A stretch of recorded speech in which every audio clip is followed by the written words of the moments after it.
이 말씀을 가지고 온 세상 모든 민족이 하나님을 예배하는 꿈을 꿉시다. 그런 주제로 말씀을 전하겠습니다.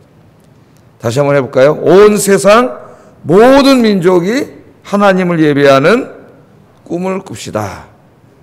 그런 주제로 오늘 이사야 이 마지막 시간 말씀을 증거하도록 하겠습니다. 아마 이 중에는 한 번도 안 빠지고 이 설교를 다 들으신 분이 있겠죠?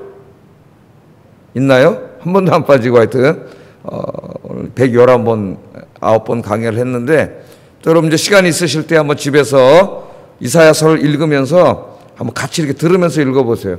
이사야서는 성경이 이렇게 쉽지 않습니다. 읽으면서 이해하기가. 나중에 읽으면 무슨 말인지 하나도 몰라요. 그래서 읽으면서 다시 한번 이렇게 큐티 하셔도 되겠어요. 그러면은 119번 했으니까 한 몇 달이면 끝나나요? 하루에 하나씩 하면은. 3달? 3달 정도면 다시 이사야서를 다 읽으면서 이렇게 한번 큐티를 할 수가 있겠어요. 자, 오늘 일단 이 이사야 66장에 보면은 이 전체 어떤 그림이 떠오릅니까? 하나님이 하시는 말씀인데 하나님이 어떤 사람들을 세상으로 보내시죠. 저 땅 끝에 먼 섬에 있는 저 섬나라까지 하나님 사람을 보내가지고 거기서 하나님의 영광을 선포하게 해요. 그래서 하나님의 영광을 그 사람들이 땅 끝까지 가서 다 선포해. 그럼 그 사람들이 그 선포한 말씀을 듣고 하나님을 믿게 되고 그러면 그 복음을 선포했던 사람들이 자기들이 전도한 사람들을 다 데리고 어디로 옵니까 오늘? 하나님이 계신 예루살렘 성전, 예루살렘으로 다 데리고 오는 거죠. 예? 다 데리고 와서 그들이 안식일 날 뭘 해요? 다 함께 모여가지고 예루살렘에서 하나님을 찬송하고 예배하는 그런 그림입니다. 하나님이 그렇게 하실 것이라고 말씀하세요. 그래서 오늘 우리가 읽은 이 말씀은 사실은 이 제목을 제가 하나님의 꿈이라고 맨 처음에 정하려고 그랬어요. 하나님의 꿈. 하나님이 그 마음속에 정말 간절히 원하시는 꿈이 이사야 이 마지막 장에 나와 있습니다. 그러므로 하나님의 꿈은 바로 오늘 이사야서를 기록한 이사야 선지자의 꿈이 되었고 또 이제 우리가 살펴볼 것이지만은 사도 바울 선생의 꿈이 되었고 그리고 오늘 이 시대에 살아가는 모든 성도들의 꿈이 되어야 되는 그런 이 말씀이에요. 오늘 이 말씀이 여러분 이사야 1장을 시작할 때 하나님이 한탄과 통탄으로 시작을 했습니다. 그들의 죄악을 하나님 지적하시는데 1장에 특별히 그들의 형식화된 예배와 함께 악을 행하고 그죠? 그 온갖 죄악을 행하고 또 안식일을 돌아와서 회개하지도 않고 형식적인 예배를 드리고 또 세상으로 나가서 또 죄를 짓고 이런 예배의 실패 하나님이 저 성전문을 좀 제발 닫으라 그랬어요. 더 이상 저 사람들이 나한테 예배 드리지 못하도록 아주 기억질 나니까 그냥 저 문을 닫으라 그랬습니다. 하나님이.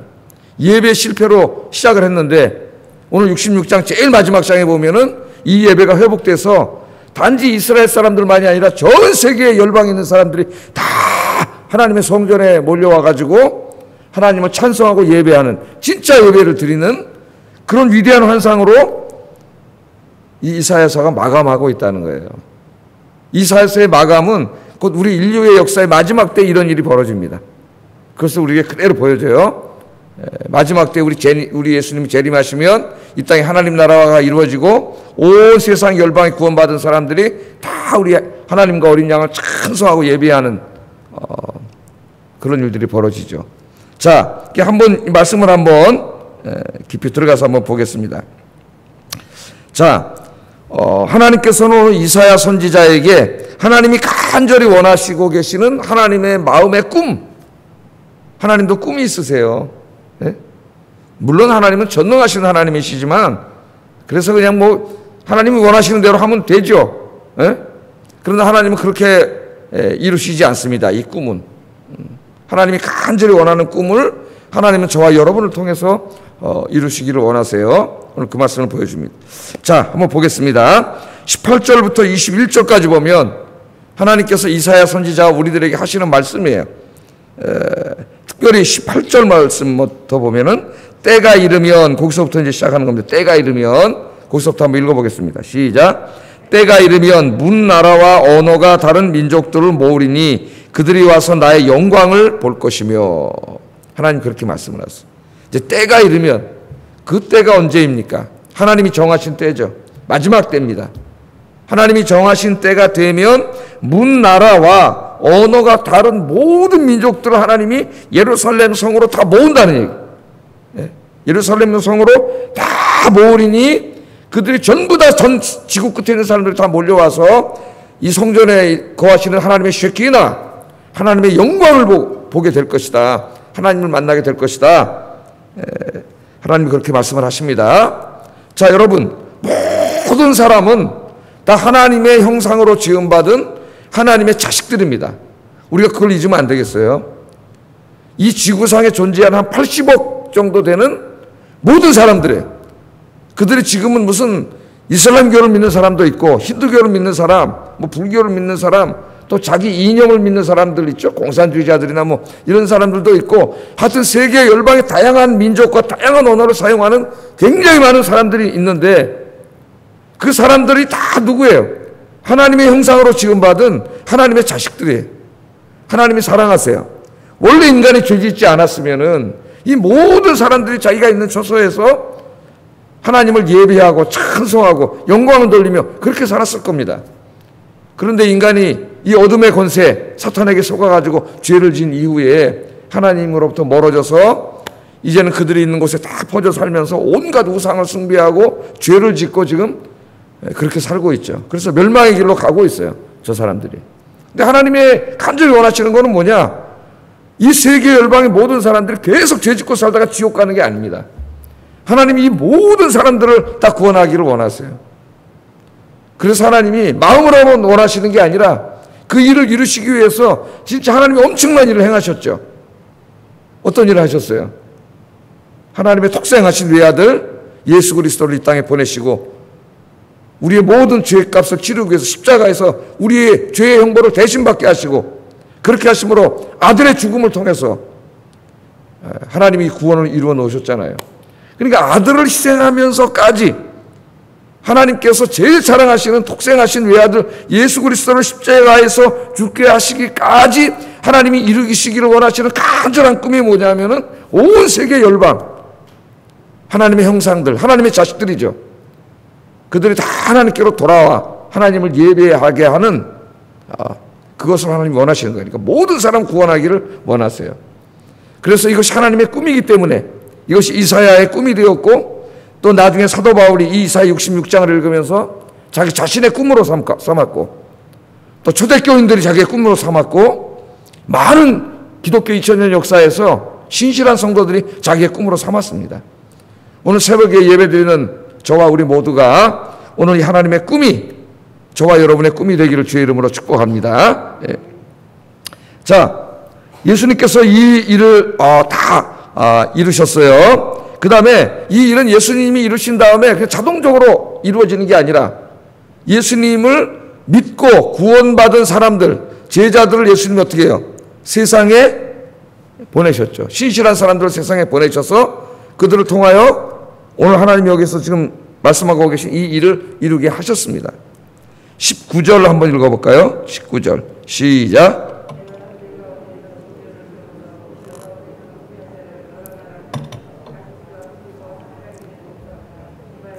야완과 또 나의 명성을 듣지도 못하고 나의 영광을 보지도 못한 먼 섬들로 보내리니 그들이 나의 영광을 문나라에 전파하리라. 그렇게 말씀을 하고 있습니다. 자, 하나님께서는 하나님의 영광을 전 세계 구석구석까지 다 전파하기를 원하세요. 전파하기 위해. 그러니까 신약의 용어로 말하면 땅 끝까지 이르러 내 증인이 되라. 그렇게 말씀하셨잖아요. 이게 그 말씀이랑 똑같은 말씀이에요. 이 말씀. 구약 버전이고 그건 신약 버전이에요. 그러니까 그들을 쭉 지금 여기 어떤 나라로 보냅니까? 다시스.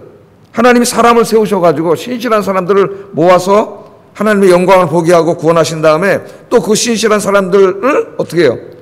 이제 보내는 겁니다. 하나님의 영광을 보지 못하는, 하나님을 알지 못하는 사람들에게 보내시는데, 여기 지금 어디로 보낸다고 하는 지명들이 쭉 나옵니다. 물론 이제 상징적인 지명들이에요. 다시스는 스페인에 있는 도시로 서쪽 끝지역, 스페인이죠. 지금 예루살렘 지금 이스라엘의 예루살렘에서 이 말씀을 선포한 거니까 거기서 스페인의 다시스를 생각하면 되겠습니다. 그 당시 사람들로 말하면 서쪽 끝이에요. 서쪽 끝. 왜? 그 당시에는 지구가 네모나다고 생각을 했기 때문에 서쪽 끝까지 가면은 벼랑이 떨어져 죽는다고 생각을 했어요. 그 서쪽 끝이에요. 그 다음에 여기 lut, 아프리카 지역으로 많은 학자들이 추정하고 있습니다. 저 남쪽 끝이에요.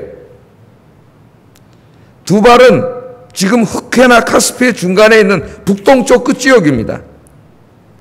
야위는 또 터키 서쪽 지역이고, 그 다음에 먼 섬들은 정말 지구상의 쫙 끝에 있는 섬들을 말하는 거예요. 땅끝을 말해요. 이게 이사야서에서 섬이 나오면 땅끝을 말합니다. 그러니까 그 당시 예루살렘에 살던 사람들의 이 지리관으로 의하면 땅끝, 저 섬들 쫙 먼 섬이라고 하면은 정말 인간이 갈 수 있는 최고 끝이에요. 그 사람들의 이 지리관, 그 당시에 이 과학적인 지식 속에서는 땅끝입니다. 자, 거기까지 하나님이 신실한 사람들을 어떻게 한다는 거예요? 다 보내신다는 거예요. 세계 선교가 어떻게 이루어지는가 보세요. 하나님 계획하신 세계 선교가. 하나님은 내가 전 세계 사람들을 다 구원해야 되겠다. 그래서 외아들을 십자가에서 죽게 하신 다음에 우리들은 가만히 있는데 하나님 전 세계 사람들을 다 천사들을 보내서 구원하는 게 아니라는 것을 우리에게 보여주세요. 선교에 대한 비전이에요. 선교에 대한. 신실한 사람들을 뽑아서 그 사람들을 다 보내는 그림이에요. 다 전 세계 끝으로 다 보내고 있습니다. 지구 구석구석까지 보내는 거예요. 자, 이 말씀은 1차적으로 예수님의 12제자와 사도 바울과 그리고 초대교회 성도들을 통해서 이루어졌다는 것을 우리는 성경을 통해서 우리는 알고 있습니다. 특별히 사도행전을 읽어보면은 그 신실한 12제자와 초대교회 성도들과 사도 바울이 어떻게 목숨을 걸고 땅끝까지 가서 복음을 증거했는가, 그 기록을 우리에게 누가라는 사람을 통해서 하나님이 다 이렇게 기록하셨어요. 제일 먼저 12제자들을 한번 생각해 보시기 바랍니다. 12제자들이 맨 처음에 예수님 쫓아다닐 때는 오해했습니다. 예수님이 세울 하나님의 나라가 민족적인 이스라엘의 정치적인 회복이라고 생각을 했어요.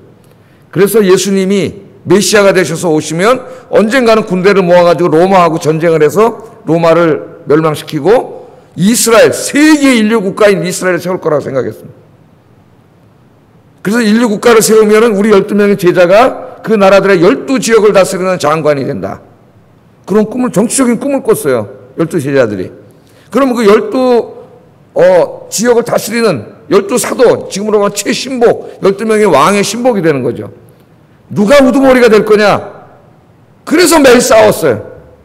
그 우리 성경에 우리가 읽잖아요. 복음서 읽으면은 거기에 대해서 읽습니다. 이제 끝나가지고 이사야 끝나서 제가 다음부터 어떤 말씀을 할까 그러다가 마태복음 강해를 좀 하려고 그래요. 마태복음 강해는 제가 20년 전에 우리 와서 제일 먼저 주일날 좀 강해를 했는데 좀 새롭게 새벽기도의 형태로 바꾸어서 또 새로운 추석들을 좀 제가 이렇게 구입한 게 있어가지고 좀 더 깊이 연구를 해보려고 합니다. 네? 복음서에 보면 제자들은 맨날 뭐 갖고 싸웠어요? 누가 이거냐?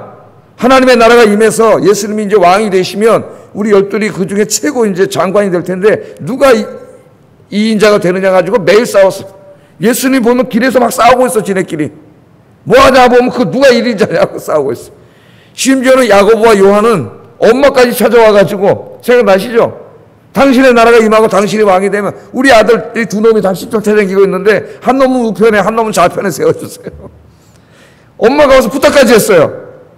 그러니까 그 말씀을 보면 이 사람들이 예수님이 세우신 하나님의 나라를, 하나님이 세우시는 이 영적인 나라가 아니라 정말 정치적인 나라로 생각을 했다니까요. 지금 많은 사람들이 생각하는 것처럼 그런 부탁을 했습니다. 그런데 이제 나중에 예수님이 십자가에 죽으시고 부활하신 다음에 이 제자들이 깨닫게 되죠. 아, 그게 아니었구나. 정치적인 나라가 아니구나.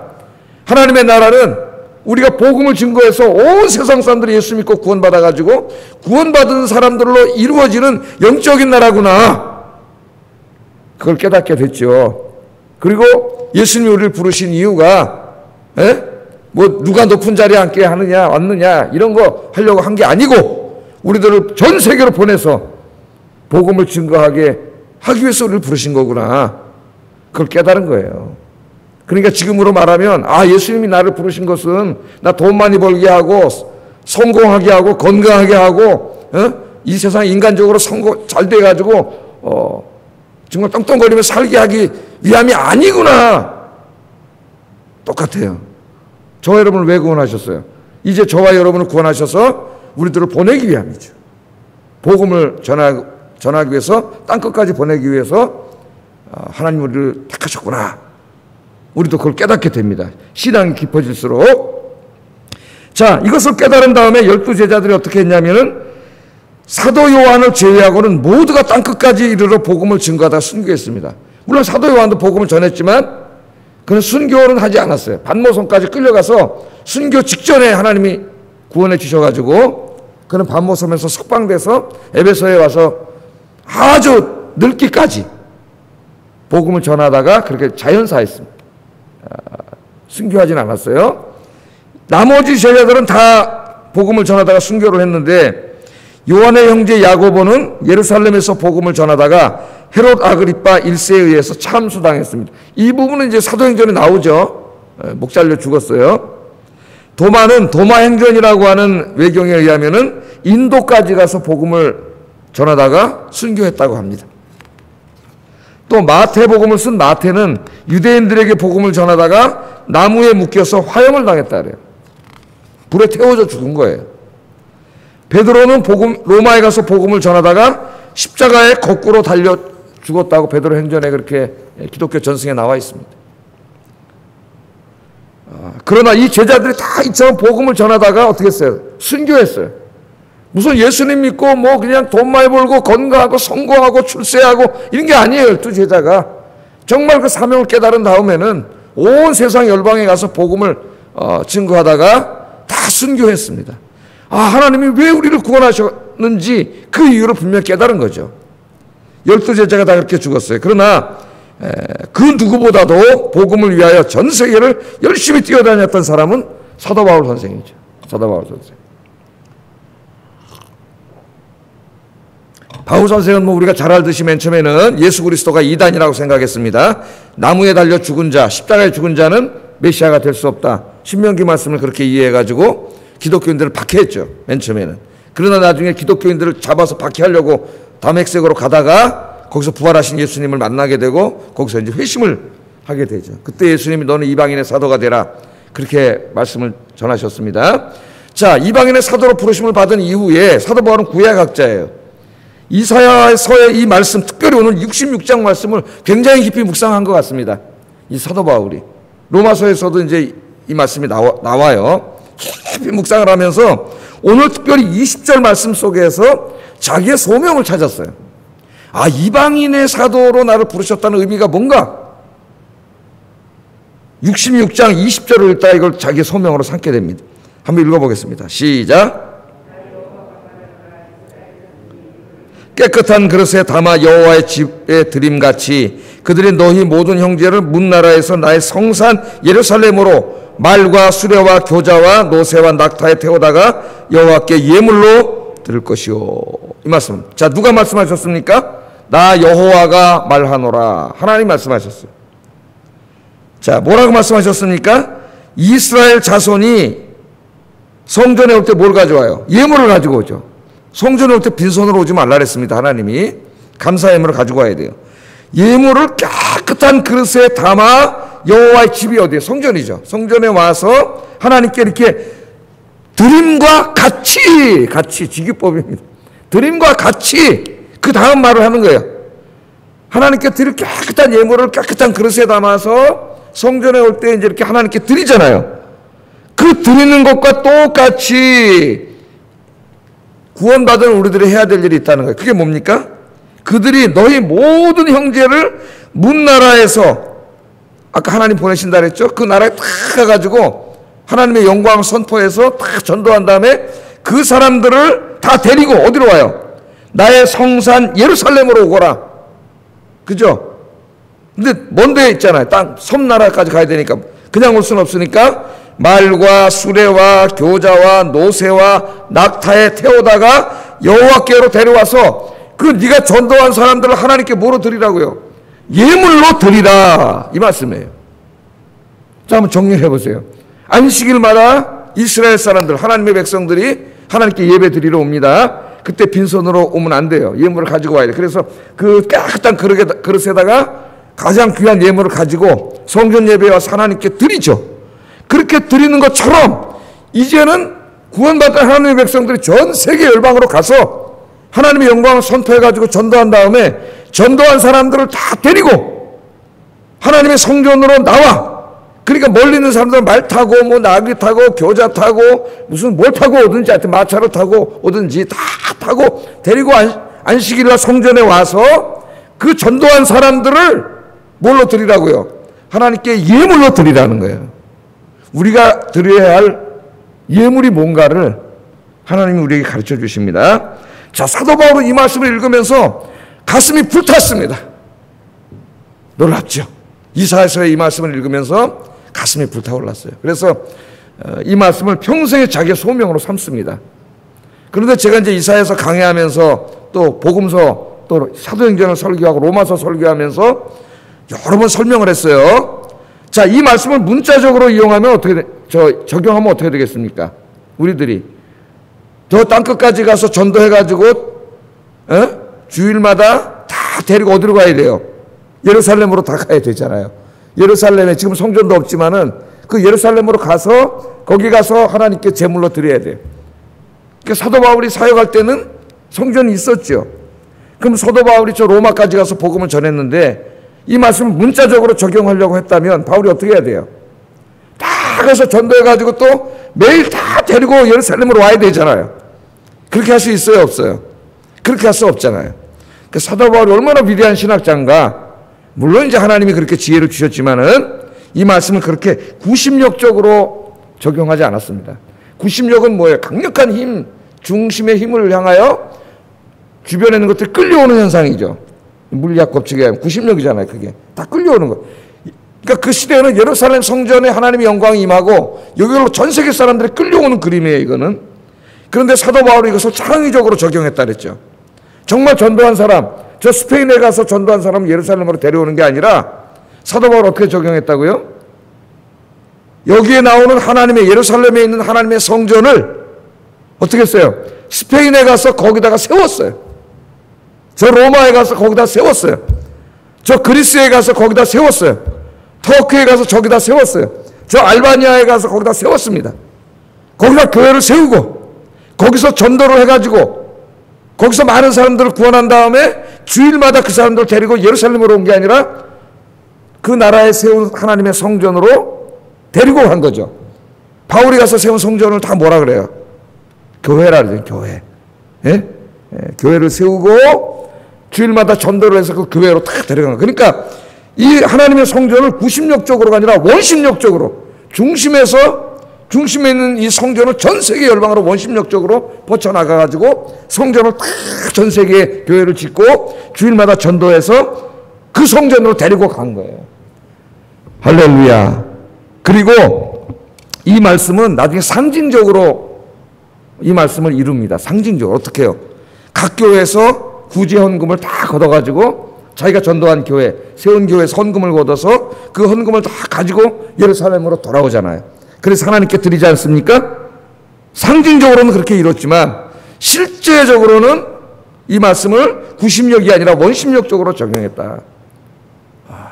이 위대한 설교를 제가 하고 있는데 사실은 제가 이 신학을 연구해서 이렇게 한 게 아니라 톰 라이터라고 하는 위대한 신학자의 연구 결과입니다. 연구 결과. 제가 이걸 읽고 눈물이 나더라고요. 와, 정말 대단하다. 이 신학자는. 나는 왜 이런 생각을 하지 못할까? 똑같이 공부를 하고 성경을 읽는데 그런 생각을 해보지 못했어요. 비슷하게 설명했지만 이렇게 설명해보지 못했어요. 야, 정말 감탄을 했습니다. 그분의 책을 읽을 때마다 너무나 감사한 마음이 들면서 또 한편에는 좌절이 몰려와요. 그 좌절은 뭐냐면 나는 이렇게 할 수가 없구나. 그래서 뭔가 책을 한번 써보려고 하다가 내려놓게 됩니다. 아, 이렇게 쓸 수는 없다. 그런 생각이 들 때가 있어요. 그래서 제가 이분을 위해서 기도합니다. 이제 70이 넘으셨을 텐데 하나님 오래 살게 해주세요. 건강하게 오래 살면서 돌아가시기 전까지 더 많은 좀 신앙 연구를 하고 책을 남기게 해주세요. 그런 기도를 하고 있어요. 자, 이렇게 구심력적으로 적용을 해서 그 사람들 다 드렸습니다. 그러니까 우리 그리스도인들이 지금 이 사명을 이제 이것은 바울의 소명이었고 또 우리의 소명이 돼야 돼요.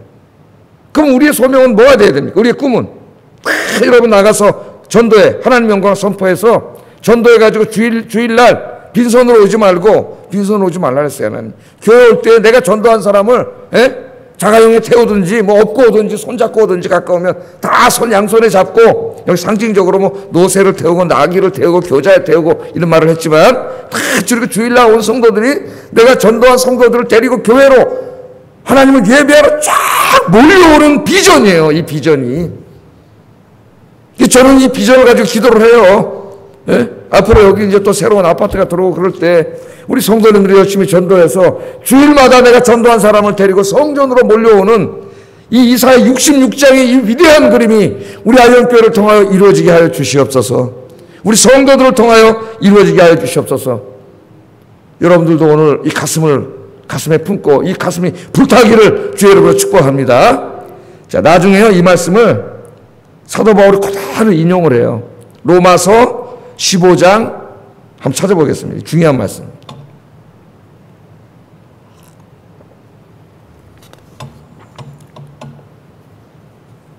15절, 16절. 그러니까 성경을 허투루 읽지 마세요. 기도하면서 성경을 깊이 묵상하면은 하나님이 그 말씀을 통해서 강력하게 말씀합니다. 우리에게. 나는 가만히 있는데 뭐 창모야 들어라. 너 오늘부터 이 사업을 하면 돈 많이 벌 거야. 누가 그렇게 하나님 음성을 들었다 그러면은 그거는 거짓말이에요. 하나님 그렇게 말씀하지 않았어요. 사탄의 소리를 들은 거예요. 신비주의에 빠지면 안 됩니다. 내가 성경을 읽을 때 설교를 들을 때 하나님이 강력하게 말씀하세요. 자, 한번 읽어보겠습니다. 시작. 그러나 내가 너희로 다시 생각나게 하려고 하나님께서 내게 주시는 은혜로 말미암아 더욱 담대히 대량 너희에게 썼노니 이 은혜는 곧 나로 이방인을 위하여 그리스도 예수의 일꾼이 되어 하나님의 복음의 제사장 직분을 하게 하려 하사 이방인을 제물로 드리는 것이 성령 안에서 거룩하게 되어 받으실 만하게 하려 하심이라. 아멘. 바로 이 말씀을 인용한 거예요. 이 말씀을 자기의 소명으로 삼은 거지. 가슴에 이 말씀을 품은 거예요. 이 사람이. 그래서 자기가 전도한 모든 이방인들을 하나님께 뭐로 드렸다고요? 제물로. 예물로 내가 드렸다. 그러면서 자기를 뭐라 그래? 내가 이제는 복음의 제사장이 됐다. 복음의 제사장. 사랑하는 성도 여러분, 우리 모두는 복음의 제사장입니다. 하나님이 가장 기뻐하시는 예물은 물론 내가 이제 돈을 벌어서 그 예물로 주님의 영광을 드리는 것도 귀한 예물이지만 그것보다 더 중요한 예물은 뭐냐면은 내가 전도한 사람들이에요. 내가 전도한 사람들을 손잡고 와서 주일 예배 때 하나님께 같이 예배 드리는 것이 하나님이 기뻐하시는 가장 소중한 예물이다. 사도 바울이 그 말입니다. 지금 이 말이. 그래서 내가 복음의 제사장이 됐다. 그러니까 이제 여러분들은 다 누구예요? 복음의 제사장입니다. 복음의 제사장. 사도 바울이 왜 이렇게 열심히 뛰어다니면서 전도를 해야 했습니까? 이사야 66장에 보면 이 말이 나와요. 15절 17절 빨리 한번 읽어보겠습니다. 시작. 보라 여호와께서 불에 둘러싸여 강림하시리니 그의 수레들은 회오리 바람 같으리로다. 그가 혁혁한 위세로 노여움을 나타내시며 맹렬한 화염으로 책망하실 것이라. 여호와께서 불과 칼로 모든 혈류가 그의 심판을 베푸신즉 여호와께 죽임을 당할 자가 많으리니 스스로 거룩하게 구별하여 스스로 정결하게 하고 동산에 들어가서 그 가운데 있는 자를 따라 돼지고기와 가증한 물건과 쥐를 먹는 자가 다 함께 망하리라. 여호와의 말씀이니라. 24절. 그들이 나가서 내 패역한 자들의 시체들을 볼 것이라. 그 벌레가 죽지 아니하며 그 불이 꺼지지 아니하여 모든 혈육에게 가증함이 되리라. 하나님의 무서운 심판이 있다는 걸 알기 때문에 이사야서는 이 바울은 이 이사야 66장을 할 때 이걸 다 읽었죠. 아, 하나님이 원하시는 것은 온 세계 열방으로 가서 복음을 전해서 그 사람들을 구원하는 거구나. 그거를 사도 바울이 깨달았습니다. 뿐만 아니라 이거 읽어봤더니 끝까지 하나님의 사랑을 거절한 자들에게는 무서운 심판이 있다는 것도 동시에 있는 거예요. 하나님이 외아들을 주시기까지 이렇게 사랑하시는데도 그 사랑을 끝까지 거부한 사람들에게는 이 엄청나고 무서운 하나님의 심판이 있다는 것을 바울이 깨달은 거예요. 이 말씀을 깨달으니까 가만히 앉아 있을 수가 없는 거야. 그래서 나와서 땅끝까지 가서 복음을 전했고요. 로마서 9장에서는 자기가 돌아다니면서 복음을 전하는데 이방인들은 막 돌아오는데 끝까지 자기 민족을 안 믿는 거예요. 돌아오는 사람도 있었지만 대부분이 안 돌아오는 거예요. 막 돌멩이들로 때려 죽이려는 거예요. 오히려 자기를. 그래서 사도 바울이 기도하잖아요. 예? 하나님 내 민족을 불쌍히 여겨주시고 내가 하나님의 생명책에서 끊어진다 할지라도, 그 말이 뭡니까? 내가 지옥 간다 할지라도 내 민족을 불쌍히 여기시고 구원해 주세요. 예? 내 친척과 골육을 불쌍히 여기시고 구원해 주세요. 그렇게 기도했잖아요. 그러니까 이 말씀을 읽는데 어떻게 전도하지 않을 수가 있습니까? 그 사람이 내 가족이고 내 친구고 내 이웃이고 내 가까운 사람이고 내가 사랑하는 사람들인데 그 사람들 중에 아직도 이 하나님의 사랑을 몰라서 멸망의 길로 가고 있는데 그들이 지옥 갈 걸 뻔히 알면서 어떻게 내가 가만히 있을 수가 있겠어요? 그래서 바울은 뛰어다녔고요. 이사야서도 이 말씀을 전하려고 뛰어다니다가 붙잡혀서, 예? 전설에 의하면은, 기독교 전승에 의하면은 톱에 쓸려 죽었다 그러잖아요. 그 이야기가 히브리서 11장에 나옵니다. 어떤 자들은 톱에 쓸려 죽었다 그러는데 그게 이사야의 승천기라고 하는 외경에 보면 바로 이사야 자신이에요. 이사야 자신. 자, 저와 여러분이에게 주신 사명입니다. 이 사명을. 뭐 우리 전도한다고 끌려가서 죽나요 지금?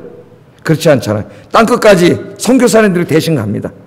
우리는 그들을 위해 기도하고 물질로 후원하고 그렇게 하면 우리도 선교에 참여하는 거예요. 그러나 땅끝은 꼭 거기만 있는 게 아니라 그랬죠? 이 땅에 인생의 마지막을 향해 달려가는 저 수많은 불쌍한 사람들 다 땅끝이에요. 실존적인 땅끝. 열심히 찾아가서 여러분 그 사람들을 전도해서 손에 손을 잡고 주일마다 교회로 와서 함께 예배하는 위대한 역사 일어나기를 주의 이름으로 축복합니다. 그런데 하나님은 21절에 또 이렇게 말씀하세요. 같이 읽어보겠습니다. 시작. 아멘. 이게 하나님의 방식이에요. 그래서 여러분들이 전도에 오잖아요. 그럼 그 사람들 교회 다니다가 또 예배드리다 은혜를 받아요. 은혜를 받으면 하나님이 그 가운데서 또 제사장을 택하고 레위인을 택해요. 그래서 그 사람들을 또 사용하세요. 그래서 저도 이렇게 목사가 된 거예요. 예? 저 산동네에서 전도를 받아가지고 어렸을 때 교회 가서 예배 드리다가 하나님을 만나고 그 사람들 중에 있었는데 하나님 오늘 말씀하신 것처럼 나를 또 택해서 제사장과 레위인을 삼고 여러분을 하나님의 일꾼으로 삼아서 그 사람들로 하여금 또 하나님의 일을 하고 주님 오실 때까지 이 일이 어떻게 되는 겁니까? 계속 반복되는 거예요. 하나님이 이 세상을 구원하는 방식이에요. 여기에 저와 여러분 부름받은 겁니다. 온 세상을 구원하여 온 세상 사람들이 하나님을 다 찬송하고 예배하게 만드는 것, 그게 하나님의 꿈이에요. 꿈. 24절 한번 읽어보겠습니다. 시작.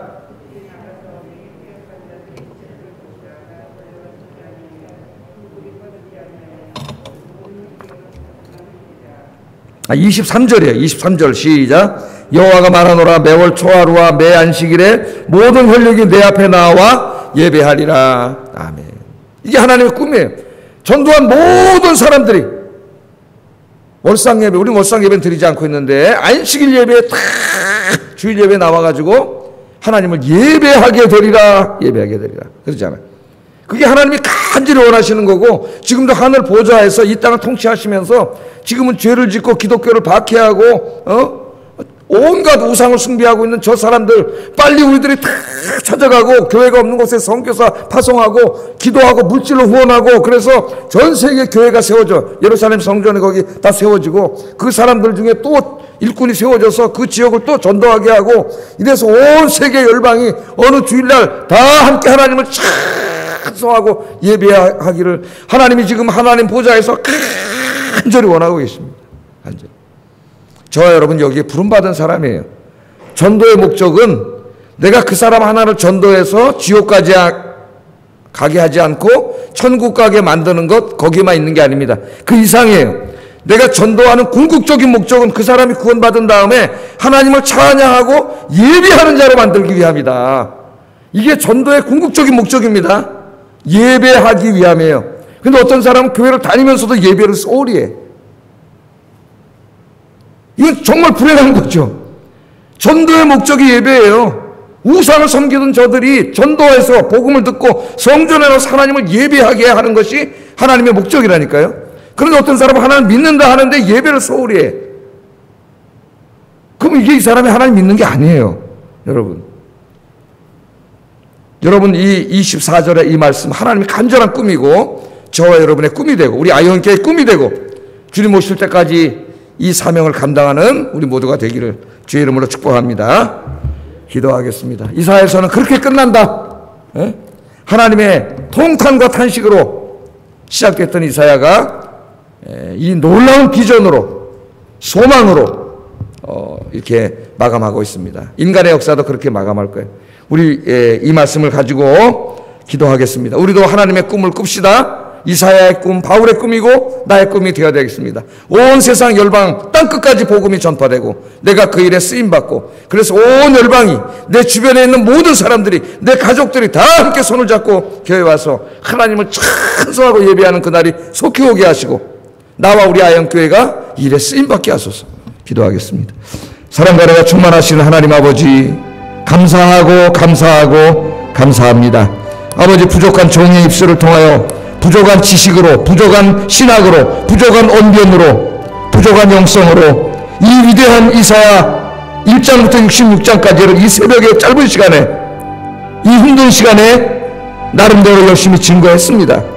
아버지 이 말씀이 하나도 땅에 떨어져 헛된 것이 되지 않게 하시고 이 말씀을 들은 성도들의 가슴에 씨앗이 되어서 저들의 가슴에 바울처럼 불덩이를 일으키는 역사가 일어나도록 하나님 인도해 주시옵소서.